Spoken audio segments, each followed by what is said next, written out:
Karibu katika Rhapsody ya vijana maarufu kama Tivo, inayoandaliwa na mchungaji Chris. Ninaitwa Faith Castro na ujumbe wetu leo tarehe 10 mwezi Agosti unasema: katika ulimwengu wa uzima, umevuka kutoka kwenye mauti na kuingia kwenye uzima. Katika Biblia, kitabu cha Yohana sura ya 5 mstari wa 24 unasema: amin, amin nawaambia, yeye alisikiaye neno langu na kumwamini yeye aliyenipeleka yuna uzima wa milele, wala haingii hukumuni, bali amepita kutoka mautini kuingia uzimani. Katika ufafanuzi tunaona kwamba ulimwenguni kote mifumo inaweza kuweko bayana, lakini ikafanya kazi katika hali tofauti. Kwenye kiini cha bahari kwa mfano, viumbe wengine wanaishi gizani na wengine wanaishi kwenye baridi kali, lakini juu ya bahari maisha yanastawi katika mwanga na joto la uvuguvugu.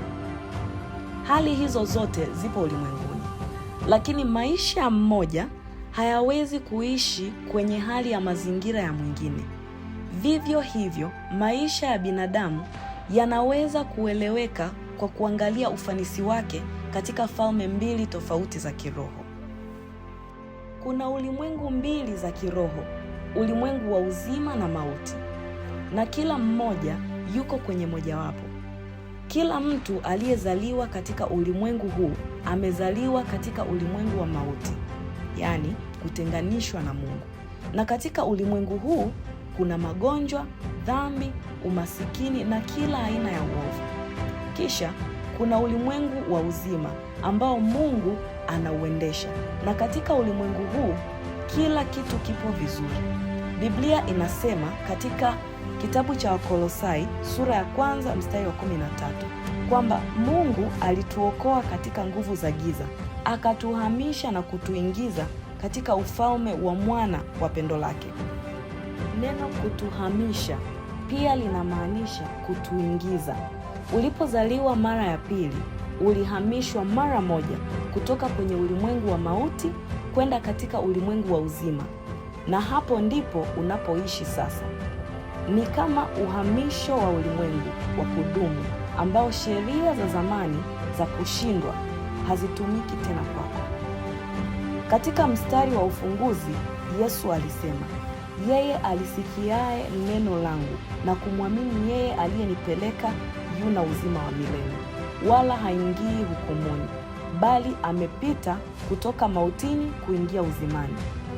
Yeye hakusema atatoka mautini kwenda uzimani. Yohana alisema kitu hicho hicho.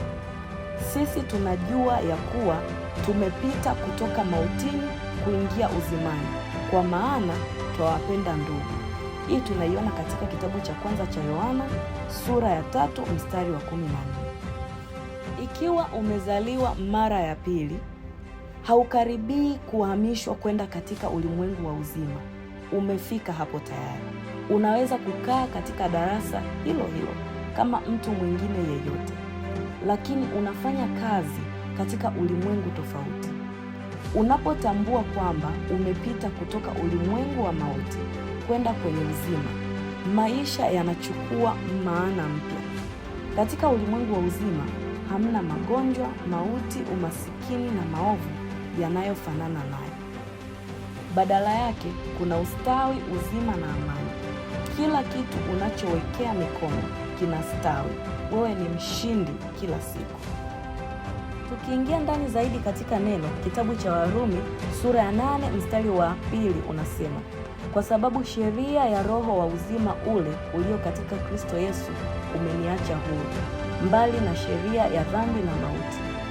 Na katika kitabu cha Yohana sura ya 5 mstari wa 13 unasema, nimewaandikia ninyi mambo hayo ili mjue ya kuwa mna uzima wa milele, ninyi mnaoliamini jina la mwana wa Mungu.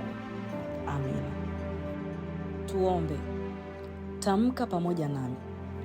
Nimesafirishwa kutoka ufalme wa mauti kwenda katika ufalme wa uzima. Ninatenda kazi katika ulimwengu wa uzima, ambapo kila kitu kinachonihusu kimebarikiwa. Hakuna mauti katika chochote kinachonihusu, kwa kuwa uzima unafanya kazi ndani yangu. Katika jina la Yesu, amina. Ninakusihi uchukue hatua. Jikumbushe mara 3 leo.